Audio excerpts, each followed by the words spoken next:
Here we go. Management of patients with upper respiratory tract disorders. So, upper respiratory tract disorders affect the nose, paranasal sinuses, pharynx, larynx, trachea, and bronchi. These disorders, such as the common cold, allergies, are relatively minor and the effects lead to mild and temporary discomfort and inconvenience. However, upper respiratory infections can lead to more serious, acute, and even life-threatening conditions. Upper respiratory infections are the most common and affect most people on most occasions. These infections can be acute, lasting several days, or chronic, lasting for weeks or months, and they may reoccur. The common cold is the most frequently occurring upper respiratory infection that is caused by viruses that are inhaled. It is important as nurses that we recognize through assessment the severity of these infections because early detection and early intervention can lead to less complications, right? These types of illnesses are treated in all areas of healthcare, but most commonly in our community settings. Patient teaching on prevention, along with health promotion, are the best ways to reduce infections and reduce the spread of these infections. Please take a look at your chart in the chapter in your MedSurg book that talks about special considerations for upper respiratory infections, especially for the older adult. It goes into some pretty good information.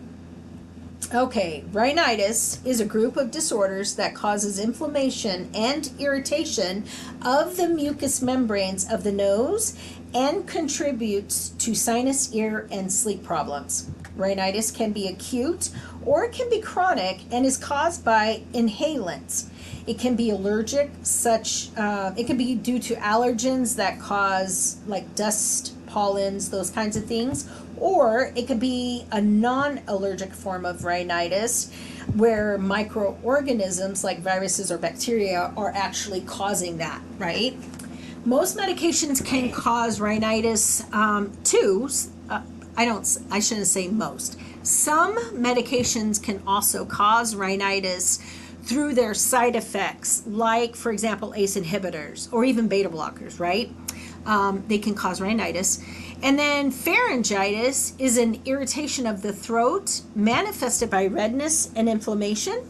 This condition can be acute or chronic. Viruses cause most of the acute infections. The inflammation causes pain. Rest and comfort measures are employed, such as cool or warm beverages for comfort.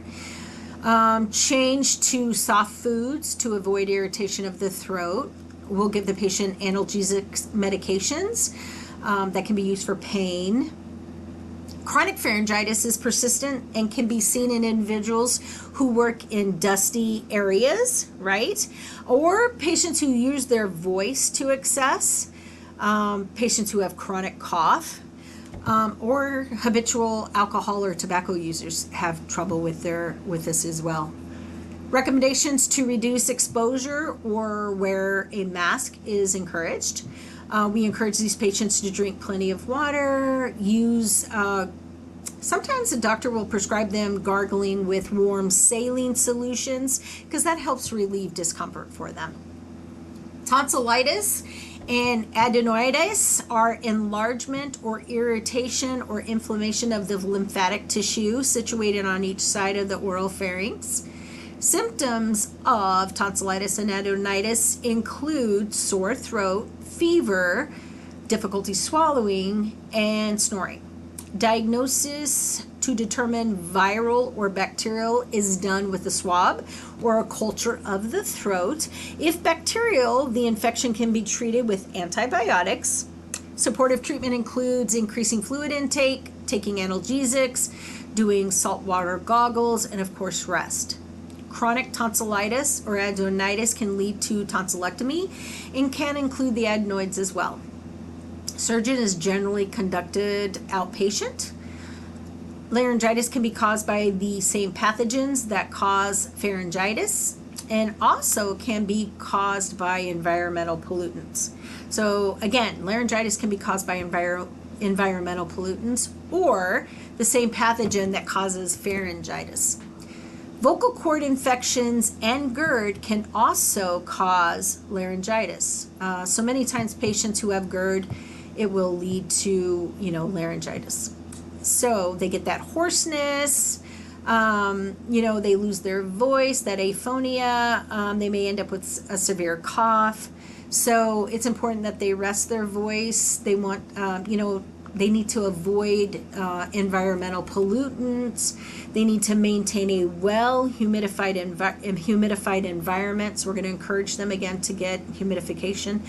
We're going to increase their fluids. We're also going to probably encourage them to use expectorants that will help loosen secretions, things like that. Ooh, here's a good picture. That's what it looks like. Awesome. These pictures show the effect of pharyngitis in the throat. That inflammation causes the redness and the swelling that you see there on the right-hand side, right? And that's what's causing the pain in their throat. Okay, upper respiratory potential complications. So, complications of upper respiratory infections include airway compromise from obstruction such as mucus or inflammatory causes, spread of infection to other areas of the body, which can lead to sepsis, spread of infection from the sinus cavity to the brain, which can lead to meningitis. Other infections can be ear infections or worsening infection that spreads to the lungs. We can end up with nasal congestion that is triggered by an overuse of decongestants. That's why we got to tell patients who use those intranasal decongestants to use them sparingly, because they really can trigger nasal congestion. Medicamenosa, you don't need to know that word, but it can lead to that, which is this continual swelling and congestion of the nasal passages if they overuse those nasal decongestants. So patients can have difficulty with speech or their voice, causing, a major communication barrier too. Assessment. So nursing assessment includes a full health history. This will help determine the changes, and it also establishes like when the symptoms started, right, the onset of symptoms, along with the patient's baseline. We always want to know what their baseline is. Notations of signs and symptoms, allergies to help determine factors that could be contributing to their illness, as well as a physical inspection of the mucosa, and noting any changes to the mucosal areas or any other physical changes, right? So all of that's going to be your nursing assessment for this patient. This slide has some really good nursing diagnoses that accompany the upper respiratory infections. Please pause the video and make some note cards from it. Here are interventions for individuals with URIs. So we want to protect them, protect the safety, comfort. We need to elevate the head, helps with airway management. It also promotes drainage of the mucosal areas and deters aspiration, right? We might use what's called an ice collar that's placed around the throat and neck to reduce inflammation and reduce vasoconstriction. It reduces the inflammation and causes vasoconstriction, which helps reduce bleeding if that were to occur. So again, I'm going to repeat that. Ice collars are put around the throat and neck to reduce inflammation and cause vasoconstriction, which will help reduce bleeding if that were to occur in the area. Heat can help with congestion. Analgesics for pain, saltwater goggles to reduce mucus by removing the irritants that help, with pain, and it also loosens up the crusted secretions that are occurring. What else? Alternate ways to communicate may be necessary if your patient is experiencing loss of voice or difficulty speaking. We want to encourage fluids, very, very important, because hydration loosens mucus and makes it easier to get rid of or expectorate. We want to also make the diet soft, bland to help the patient maintain nutrition, but with much less pain. When it hurts every time you eat, they're not going to eat, right? And of course, we want to make sure they get plenty of rest. That's very important for healing too. Evaluation. So our evaluative process is an improvement and reduction of symptoms through compliance of interventions, right? Literally. And the last slide.